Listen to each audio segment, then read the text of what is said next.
મિત્રો જય જવાન જય કિસાન। મિત્રો આજે આપણે જે વાત કરવી છે, ખાસ તો સૌ પ્રથમ પેલા બધા મિત્ર જોડાવ એટલે ફટાફટ આપણી જે વાત છે ને એ રજૂ કરી। આજે આપણે ભાજપની અમુક જે કેવી માનસિકતા થઈ ગઈ છે, ભાજપમાંથી ચૂંટાઈ ગયા પછી જે લોકોની જે માનસિકતા થઈ ગઈ છે ને જેના માટેની આપણે વાત કરવી છે। ક્યાં સુધીની એની માનસિકતામાં ફેરફાર થઈ જતા હોય છે, ક્યાં સુધી નિર્દય બની જતા હોય છે, કેવી કેવી વસ્તુની અંદર માત્ર દૂર બેઠા બેઠા તાલીઓ પાડતા હોય છે, માત્ર દૂર બેઠા બેઠા ગેરમાર્ગે દોરવાના પ્રયાસો કરતા હોય છે, દૂર બેઠા બેઠા કેવી રીતના બગડે, કેવી રીતના તૂટે, આ રીતના જે પ્રયાસો થતા હોય છે, આ રિલેટેડ થોડીક આજે આપણે ચર્ચા કરીએ। સૌપ્રથમ તો ખેડૂતના દીકરાના નાતે ધારો કે જેતપર ગામની અંદરથી પહેલા એવી વાત થઈ હતી કે ભાઈ આ છાવણી જે છે એ બિન રાજકીય છે, તો સૌપ્રથમ તો ખેડૂતના દીકરાના નાતે મારે તમને એ કહેવું છે કે છાવણી બિન રાજકીય છે, સમજો, પણ ખેડૂતના દીકરાના નાતે તમારી બધાની જવાબદારી ને આપણી બધાની જવાબદારી બને છે કે બ્લડ ડોનેશન કેમ્પ હોય એની અંદર બ્લડ આપવા માટે આપણે જવું પડે। કારણ કે ત્યાંથી જે આયોજક મિત્ર દ્વારા એવી વાત થઈ હતી કે આપણે જે આ વર્લ્ડ રેકોર્ડ જે હતો એની અંદર આપણે નોંધાવું છે ખેડૂતના દીકરાઓ બધા સાથે મળી અને ધારે એટલે ન કરવાની વસ્તુ સરકાર સામે કરી શકતા હોય છે, ન્યાય માટે લડી શકતા હોય છે। આના આપણે પુરાવા સ્વરૂપે આજે આપણે બધાએ બ્લડ ડોનેટ કરવાનું હતું। મેં પણ મિત્ર આજે મારું પોતાને બ્લડ ડોનેટ કર્યું અને તમે પણ લગભગ બધા જાગૃત મિત્રએ ખેડૂતના જે દીકરાઓ છે એ બધાએ કર્યું હશે। તેમ છતાં જે લોકોએ ન કર્યું હોય એમને બે હાથ જોડીને વિનંતી છે કે આ કાર્યની અંદર બધા સહભાગી બનો, આ કાર્યની અંદર બધા આગળ વધો અને આ કાર્યની અંદર બધા એકબીજાને સહકાર આપીને ખેડૂત હિત માટેની લડાઈ કેમ આગળ મજબૂત બને, કેવી રીતના લડી શકાય, આ પ્રમાણેની આગળ આપણે લડાઈ લડવા માટે થઈ અને આગળ વધીએ। પણ ખાસ વાત મિત્ર એ છે કે છેલ્લા ઘણા સમય થયા, એટલે કે છેલ્લા 8 થી 10 દિવસ થઈ ગયા આપણે આ આંદોલનના જે મંડાણો નખાણા અને જે સરસ રીતના બિનરાજકીય રીતના ખેડૂતોના હિત માટેની વાત લઈ અને ખેડૂત મિત્ર જે આગળ આવ્યા છે, જે ગામ લોકોએ સહકાર સહયોગ જે જાહેર કર્યો છે, આસપાસના વિસ્તારના જે કંઈ પણ સરપંચોએ આ ખેડૂતોને બધાને સહકાર સહયોગ જાહેર કર્યો છે, બહુ સરસ વાત કહેવાય કે આટલી જાગૃતતા લોકોની અંદર આવી। સરપંચો પણ બધા એક થયા, ખેડૂત આગેવાનો પણ બધા એક થયા, ખેડૂત માટેની જે વાત હતી, જે ન્યાયિક લડાઈ હતી કે જે ખેડૂતના હિત માટેની વાત હતી, એ લડાઈની અંદર સર્વે લોકો સાથે ભેગા થયા, એક બહુ સરસ વાત કહેવાય। પણ મિત્ર ક્યાંક ને ક્યાંક વાત એમ છે કે આજે જે ગામની અંદર છાવણી નખાયેલી છે એની અંદરથી જે ચૂંટાયેલા પ્રતિનિધિઓ હોય, સૌપ્રથમ તો જવાબદારી એમની બને છે કે એ સરકારની અંદર બેઠેલા લોકો છે, સરકારની અંદર ચૂંટાયેલા લોકો છે અને સરકારની અંદર વાત કરવી હોય તો ડાયરેક્ટ એમના જે મતદારો, એમના જે ખેડૂતો, એમના જે દીકરાઓ અત્યારે જે ભૂખ હડતાલ ઉપર બેઠા છે, તો અત્યારે આ લોકોને આગળ આવવું પડે। પછી તાલુકાનો સદસ્ય હોય તો પણ ભલે, જિલ્લાનો સદસ્ય હોય તો પણ ભલે, ધારાસભ્ય હોય તો પણ ભલે, એક પણ વ્યક્તિ, તાલુકાનો સભ્ય, જિલ્લાનો સભ્ય, એક પણ વ્યક્તિ આગળ નથી થયો મિત્રો। જ્યારે એની સામે અમારી જ પાર્ટીમાંથી જે લડાઈને આગળ નીકળ્યા હતા, મતલબ કે જે તાલુકા લડ્યા હતા, જે જિલ્લા લડ્યા હતા, જે અમારે ત્યાં જવાબદાર લોકો હતા, એ લોકોને એક પણ મિનિટનો ખચખચાટ કર્યા વગર અમે એમને બહુ સ્પષ્ટીકરણથી કીધું કે ભાઈ આ લડાઈ તમારા ગામની છે, આ લડાઈ ખેડૂત માટેની છે, તમે જે નિર્ણય કરવા માંગતો એ તમને અને અમને શિરોમાન્ય છે અને આ લડાઈની અંદર બિનરાજકીય લેવલથી લડવા માટે થઈને તમે કદાચ રાજીનામું આપવા માંગતા તમે બેફિકર આપી શકો છો ને રાજીનામું આપીને હિતની, ખેડૂત હિતની લડાઈમાં આપણે બધા જોડાઈ જવું। તો આમનો કોઈ ઉપરના લેવલનો કોઈ પણ વ્યક્તિ આમને ભાજપમાંથી કોઈ સલાહ સૂચન કરવા વાળો જ નહીં હોય કે ભાઈ આટલા વર્ષો થયા, આ જ મતદારોએ આપણે મતદાન કરીને આપણે આગળ મોકલ્યા, જીતાડ્યા, તાલુકામાં બેસાડ્યા, જિલ્લામાં બેસાડ્યા, ધારાસભ્ય બનાવ્યા, તો જ્યારે આની ઉપર સંકટ છે, જ્યારે આની ઉપર દુઃખ છે, ત્યારે આપણે આ લોકોને સાથ સહકાર સહયોગ આપવો જોઈએ, આમના માટે બોલવું જોઈએ, આમને મુલાકાતે જવું જોઈએ। મિત્ર ઘણા બધા મિત્ર એવા હશે કે જે બિન રાજકીય લેવલથી અત્યારે છાવણીની અંદર કદાચ રાજકારણ સાથે જોડાયેલો, ધારો કે હું પોતે છું, છાવણીમાં નથી બેઠો, છાવણી પાસે ગયો પણ નહીં, પણ જે જગ્યાએ બ્લડ ડોનેટ થઈ જાય અહીંયા તો ખેડૂતના દીકરાના નાતે તમારી જવાબદારી ફરજ બને છે કે તમે બ્લડ દેવા માટે જાઓ। અમારી આખી ટીમ સાથે અમે ગયા, મારાથી થતું હતું 50, 100 જે કંઈ પણ વ્યક્તિઓ હતા એને મેં જાગૃત કરીને આજ મેં મોકલા। અમારી ફેક્ટરીથી જેટલા લોકો જઈ શકતા હતા એમને મેં મોકલા। શું કામ? કે આ લડાઈ ખેડૂતના હિત માટેની હતી, ખેડૂતના હક માટેની હતી। કારણ કે અત્યારે માત્ર વાત અત્યારે જેતપર પૂરતી નથી. આ જે વાત છે ને એ આસપાસના જેટલા પણ ગામડાઓ છે, મોરબી જિલ્લા હોય કે એની આસપાસના જેટલા પણ ગામડાઓ છે એની અંદર જે વસવાટ કરતા જે ખેડૂત મિત્ર છે કે આજે લાઈન અહીંથી નીકળી છે, કાલે લાઈન એના ખેતરની અંદરથી પણ નીકળવાની છે. આવું સમજી અને જે લોકો સહયોગ આપે છે ને એમના હિત માટેની આજની વાત છે.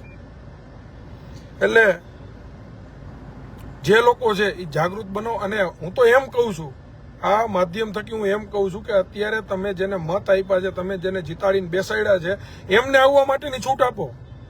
આપણે જોવું છે, કારણ કે આ એવા વ્યક્તિઓ છે કે અત્યારે તમે અમને બોલાવતા નથી ને.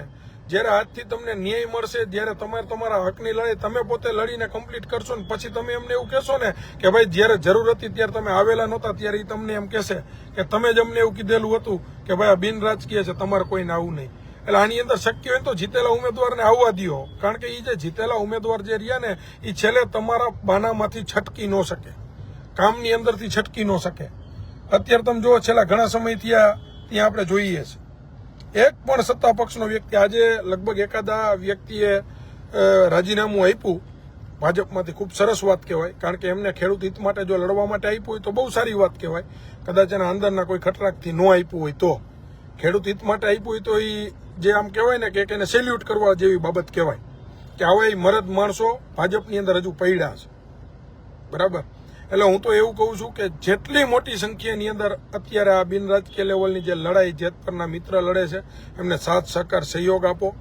અને જે કંઈ પણ અમારી ટીમ થકી અત્યારે ધારો કે એ લોકોએ બિન રાજકીય જાહેર કરેલું છે, તો અમારી ટીમ થકી જે કંઈ પણ સહયોગ મોરબી અંદર બેઠા બેઠા જે થતો હોય છે એ અમે એમને આપવા માટે પણ તૈયાર છીએ. અને બિન રાજકીય લેવલથી જે કંઈ પણ આપવો પડતો એ અમે આપી પણ રહ્યા છીએ. બરાબર. તેમ છતાં આ માત્ર એક સમાજની લડાઈ નથી, આની અંદર 18 વર્ષના જે ખેડૂતના દીકરાઓ જે છે એમના માટેની આ લડાઈ છે. અને હા, ઘણા બધા લોકો એવું કહે કે અહીંયાથી નિરાશા, આ નિરાશા, તે નિરાશા, એવું કંઈ હોતું નથી. નિરાશા જેવી કોઈ વાત નથી. અને કેમ ભાગ એક પૂરો થયો, બીજા ભાગનો અધ્યાય ચાલુ થઈ ગયો, અને કેવો મજબૂતીથી થયો. ખાસ મિત્ર એટલું વિચારજો કે જો અહીંયા તાલી ઉપાડીને તમામ ખેડૂત મિત્ર આવી ગયા હોત ને તો એની જે અંદરનો જે ઉમંગ જુસ્સો જે હોત ને એ તૂટી ગયો હોત. પરંતુ જ્યારે ખેડૂત મિત્ર પાછા આવ્યા ને એને જે નવા બીજા અધ્યાયની જે શરૂઆત કરી છે ને એ અધ્યાય ઇતિહાસ લખશે. મારા શબ્દ યાદ રાખજો. કારણ કે કોઈ પણ પક્ષની અંદર હોય, તમે ભાજપમાં હોય, કોંગ્રેસમાં હોય કે આપમાં હોય, કોઈ પણ પક્ષની અંદર હોય એની અંદર તમે ખોટા ને ખોટો કહેતા શીખો. જે ખોટી વાત છે ને ખોટી કહેતા શીખો. ઘણા બધા મિત્ર એવું કહેતા હતા પંકજભાઈ એમ કે ગાંધીનગર, પણ ભાઈ ગાંધીનગરની જ વાત હતી, કેવું જ પડે ને. હું ખોટો હોય તો કયો, વાત ક્યાંની હતી, જ્યાં લઈ જવાની. પંકજભાઈ શું કહેતા હતા, એવું તો કહેતા નહોતા કે ના ઘરે વયા જાઓ. આપણી વાત એક જ હતી કે ભાઈ તમે જ્યાંનું કહીને લઈ આવ્યો છો અહીંયા અમારે જવું છે. અહીંયા તો આપણે કીધું હતું કે ભાઈ અહીંયા જે લોકો છે તમે આ ઉતારી લ્યો તો છેલ્લા અહીંયા બેસવા માટે તૈયાર છીએ. પણ આની અંદર મોસ્ટ ઓફ જેટલા ખેડૂતના દીકરાઓ ત્યાં આવ્યા હતા બધા આખી વસ્તુને સમજી ગયા હતા, બધા લોકોને ખબર પડી. અને બધા લોકો અત્યારે જે પોઝિટિવ રિયાની મનથી વિચારે છે કે અહીંયા બેહીને જો આપણે તાલી ઉપાડી લીધી હોત તો અમારી અંદર જ્યાં તાકાત આવે, ભાગ 2 ચાલુ કરવાની તાકાત ન આવે. જે થયું બહુ સારું થયું છે, તાકાતની અંદરનો વધારો થયો છે. અને ભાગ 2 ની અંદર બિન રાજકીય લેવલથી જે લોકો લડાઈ લડી રહ્યા છે એ એક અભિનંદનને પાત્ર છે. અને આસપાસના ગામની અંદરથી એટલા ખેડૂત મિત્ર એમને સાથ સહકારને સહયોગ આપી રહ્યા છે. મિત્રો, મોરબીની અંદર બેઠા બેઠા ધારો કે ઘણા બધા લોકો એવું કહે કે ભાઈ ફલાણા ભાઈને તો આમ છે ને તેમ છે ને આક્ષેપબાજીઓ કરતા હોય છે. પણ આક્ષેપબાજીઓ તો જાહેર જીવનની અંદર જે લોકો હોય ને તાકાતથી વાત કરતા હોય ને એમના ઉપર થાય, અને થાવી જ જોઈએ. તો જ એમની તાકાતનો પરિચય શું છે એ લોકોને ખબર પડે. પણ ખોટું તો નથી ને. જે વાત અમે મૂકેલી છે ક્યાંક ને ક્યાંક સત્ય તો છે જ. આજે નહીં તો કાલે સ્વીકારવું જ પડશે. જ્યારે ભાગ 2 ની અંદરથી જે આંદોલનની અંદર સફળતા મળશે ત્યારે સર્વે લોકોને સ્વીકારવું પડશે કે ભાગ 2 ની શરૂઆત ક્યારે થઈ હતી, કે ભાગ 1 ની અંદર આપણે કોઈ વસ્તુ મળી નહોતી ત્યારે. તો એ શરૂઆત થવા પાછળના જે કંઈ પણ કારણો, જે કંઈ પણ વસ્તુ જવાબદાર છે એની અંદર પડ્યા વગર જે કંઈ પણ વસ્તુમાં તમને તાકાત મળી, જુસ્સો મળ્યો, જે તાકાતથી વાત કરવા માટેનું જે તમારી અંદર જે એમ થયું કે ભાઈ આપણે બધા એક થવું પડે એમ છે, એ તાકાત તમારામાં આવી ક્યારથી? જ્યારે તમે ત્યાંથી પાછા આવી અને આ છાવણીની શરૂઆત કરી અને જે અનશન ઉપર બેઠા ત્યારથી. એટલે આની ઉપર બેઠેલા તમામ લોકોને પણ મારી એક પંકજ રાણસરિયા મારા તરફથી બધાને સેલ્યુટ છે. કારણ કે જે આ લડાઈ છે માત્ર ને માત્ર એક ગામ પૂરતી નહીં, પણ અત્યારે જે તમામ ખેડૂતો માટે જે લડવા માટે નીકળ્યા છે એ અભિનંદનને પાત્ર છે. અને આજે મેં અમારી ટીમ સાથે ખેડૂતના દીકરાના નાતે બ્લડ ડોનેટ કર્યું છે, કારણ કે જેતપર ગામના યુવાન મિત્રનો જુસ્સો ઉમળકો જે હતો કે ભાઈ આપણે આટલી બોટલ જે બ્લડ એકત્રિત કરવું છે, એમના ભાગરૂપે આપણે ત્યાં જવું જોઈએ, આપણે બ્લડ ડોનેટ કરવું જોઈએ. ભલે તમે રાજકીય હોય તો શું વાંધો છે, બ્લડ ડોનેટ કરવામાં કોઈ ના નથી. રાજકીય માણસને છાવણીની અંદર જઈને રાજકીય પ્રવચન કરવા માટેની મનાઈ છે, સમજો બરાબર. રાજકીય માણસને રાજકીય છાવણીની અંદર જઈને રાજકીય પ્રવચન આપવા માટેની મનાઈ છે. કોઈ અહીંયાના વ્યક્તિઓ એવું નથી કહેતા કે તમે અમને સાથ સહકારને સહયોગ દેવા માંગતા હોય તો ઘરે બેઠા બેઠા ન દેતા, એવું નથી કહેતા. મોરબીથી આપે જ છે ને, બધા લોકો આપે છે. અને અત્યારે જે જાગૃત લોકો છે એ બ્લડ ડોનેટની જે જગ્યા હતી ત્યાં જઈને બ્લડ પણ આપેલા છે. મેં પોતે આપેલું છે. એટલે જે તાકાતની વાત છે એ તાકાતથી વાત કરતા શીખો. કદાચ તમને આજે 50% લોકો ખોટા ગણશે ને તો કાલ હવારી 50% લોકો રહ્યા નહીં, તમને સાચા પણ એ જ લોકો ગણવાના. જ્યારે એને ખબર પડશે ને કે જે વસ્તુ બની હતી એ વાત સાચી હતી, એ વાતની અંદર શું સત્યતા હતી. બાકી 2-4 બાકસું ખાલી આવી ગઈ હોય તો આક્ષેપબાજી કરવાની જ છે. આવી બાકસુથી આપણે બીવાનું ન હોય, કારણ કે આપણે જાહેર જીવનના માણસ હોય, ખેડૂતના દીકરા છે. તેથી ગાંધીનગર પહોંચવામાં જે કાંઈ પણ ખેડૂત મિત્ર અમારી સાથે હતા ને એને પણ હું સલામ કરું છું. કારણ કે ખેડૂત મિત્ર મારી સાથે આવ્યા હતા, પોલીસવાળાએ ઉપાડ્યા, પોલીસવાળા લઈ ગયા તો એની અંદરથી એકે માઇનોલાલ ભાઈગો નહોતો, બીક નહોતી લઈ ગઈ. એમને કીધું ભાઈ ગાંધીનગર જવા માટે આવી છે, મંજૂરીનો શું થઈ ગયું, તમારે થાય કરી લ્યો, તમારાથી થાય કરી લ્યો. અમે ખેડૂતની વાત રાખવા માટે થઈને ગાંધીનગર જવા માટે આવ્યા હતા અને અમે જઈ રહ્યા છીએ. તમારી પાસે મંજૂરી અમારી પાસે નથી, બરાબર, તો તમારે થાય કરી લ્યો. આ રીતની જે વાત કરનારા વ્યક્તિઓ તેથી મારી સાથે હતા ને, એટલે આપણે એ તાકાતથી આપણી વાત મૂકી શક્યા હતા. તેમ છતાં પણ એ વાતને દૂર કરી આક્ષેપ પ્રતિ આક્ષેપબાજીમાં પડ્યા વગર કે પેલો આમ કહેતો તો પેલાના કારણે આ થયું, ઓના કારણે આ થયું, એ કોઈ વાતની અંદર પડ્યા વગર અત્યારની જે આપણી લડાઈ છે સરકારની સામેની છે. આ સરકાર પાસે હક માગવા માટેની છે. અને આ સરકાર પાસેથી ખેડૂતના દીકરાના નાતે ખેડૂતને શું આપણે ન્યાય અપાવી શકીએ એમના માટેની મિત્ર આપણી આ લડાઈ છે. એટલે લાંબી ચર્ચાની આજ વિગતવાર વાત નથી કરવી. જે કંઈ પણ મિત્ર બાકી હોય એ બ્લડ ડોનેટ કરી દેજો ખેડૂતના દીકરાના નાતે. અત્યારે જે કાંઈ પણ જેતપર ગામના યુવા મિત્ર બધા સંકલ્પબંધ નીકળ્યા છે, એમનો સંકલ્પ, એમની તાકાત અને એમનો જુસ્સો મજબૂત બને, એમની મક્કમતામાં વધારો થાય, એમના ભાગરૂપે આપણે બ્લડ ડોનેટ કરવું એ આપણી ખેડૂતના દીકરા તરીકે ફરજ બને છે. મિત્ર, મેં પણ કર્યું, મારી ટીમ સાથે કર્યું છે. અને તમે પણ વધુ ને વધુ મિત્ર, કોઈ વ્યક્તિઓ ઘરે બેઠા હોય, સોસાયટીની અંદર બેઠા હોય, કારખાને બેઠા હોય, તો આની અંદર ગપ્પાબાજી કર્યા વગર તમે આજે માત્ર અડધો કલાકનો સમય કાઢી અને તમે બ્લડ ડોનેટ કરો, જેથી કરી અને ત્યાંના જે મિત્ર, જે આયોજકો છે એની એકતાની અંદર વધારો થાય, એની તાકાતની અંદર વધારો થાય, એની માનસિકતા જે છે એ મજબૂત બને. એના ભાગરૂપે આપણે બધાએ આજે સાથ સહકાર અને સહયોગ મિત્ર આપવો પડે એમ છે. અમુક જે બાકસોની જે વાત હતી ને એનો તો સમય આવે ત્યારે ખુલ્લી કરીશું, પણ અત્યારે આપણે હકની લડાઈ લડવા માટે થઈને નીકળ્યા છીએ. એટલે મને અમુક લોકો જે પૂછતા ને, ધારો કે મીડિયાની અમુક મિત્રના ફોન આવતા, એમને પણ મેં 2 દિવસ પછી કીધું હતું ભાઈ આ અત્યારનો સમય આક્ષેપબાજીનો નથી. અત્યારનો સમય જે ખેડૂત માટે લડવા માટેનો સમય છે, ખેડૂતના હિત માટેની વાત કરવા માટેનો છે અને ખેડૂતના હક માટે લડવા માટેનો સમય છે.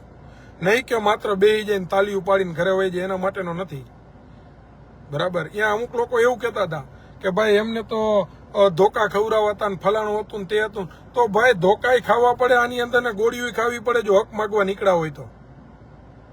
તાકાતથી લડવું જ પડે, કારણ કે જે વિચાર તમે મજબૂતાઈથી લઈને નીકળ્યા હોય, મજબૂતાઈની અંદર વધારો કરવો હોય તો તમારે આગેવાની લઈને નીકળ્યા હોય તો એના માટે થઈને થોડુંક ભોગવવી પડે, બરાબર. થોડુંક ભોગવીએ તો આપણી પાછળ જે લોકો હોય ને એને ક્યાંક ને ક્યાંક અત્યારે આજે ભૂખા બેઠા જ જે ખેડૂતના દીકરાઓ એ ભોગવતા નથી, એમને તકલીફ નથી, એમને પીડા નથી. પણ આજે જે દીકરાઓ ભૂખ હડતાલ ઉપર બેઠા છે એમના કારણે કેટલા લોકોને ન્યાય મળશે? એમનો અવાજ જ્યારે સરકાર સાંભળશે ત્યારે કેટલા ખેડૂતોને આનો ન્યાય મળશે? વિચાર તો કરો.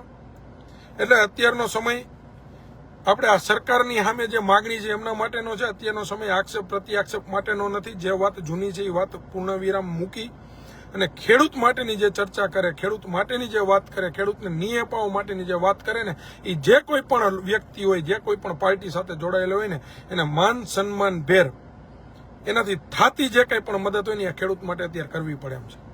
કારણ કે જો આ જુસ્સો, આ તાકાત આ સરકાર જો તોડશે ને, બરાબર, તો બીજી વખત મને નથી લાગતું કે ખેડૂતનો દીકરો પોતાનો હક માગવા માટે થઈને આગળ વધશે. એટલે આ લડાઈમાં બધાએ મક્કમતાથી આ લડાઈ લડી લેવાની છે, ફૂલ તાકાતથી લડી લેવાની છે મિત્ર. એટલે લાંબી ચર્ચાઓ આપણે નથી કરવી, પણ આની અંદર અમુક જે બાકસો જે ભાગ ભજવતી હોય છે, જે કહેવાય ને બંબોઈ તરીકેનું જે કામ કરતી હોય છે, બે મોઢારી, અહીંયા શું વાત કરવી, ત્યાં શું વાત કરવી, એ તમામ વસ્તુની અંદર પણ આવા લોકો અમુક તમારા આંદોલનો તોડવાના પ્રયાસો કરશે. આવા લોકોથી પણ તમે સાવધાન રહેજો, આવી બંબોઈઓથી તમે સાવધાન રહેજો, કારણ કે આવી બંબોઈઓ દરેક જગ્યા ઉપર નીકળતી હોય છે, બરાબર. એટલે આવા જે લોકો છે એનાથી બહુ સાવચેત રહેજો મિત્ર. અને કોઈ પણ વાત ખેડૂતના હિત સિવાયની કોઈ પણ વાતમાં આપણે પડવાનું થતું નથી. ખેડૂતના હક માટે કેવી રીતના લડવું, કેવી રીતના આગળ વધવું અને કેવી રીતના ન્યાય અપાવો, આ જ વાત અત્યારે આપણા માટે મહત્વની છે, બરાબર. બાકી તો જ્યારે સમય આવે ત્યારે તાકાતથી જે લડવાનું હશે એ આપણે લડી લેશું. અત્યારે કોઈ રાજકીય વાત કરવાનો સમય નથી.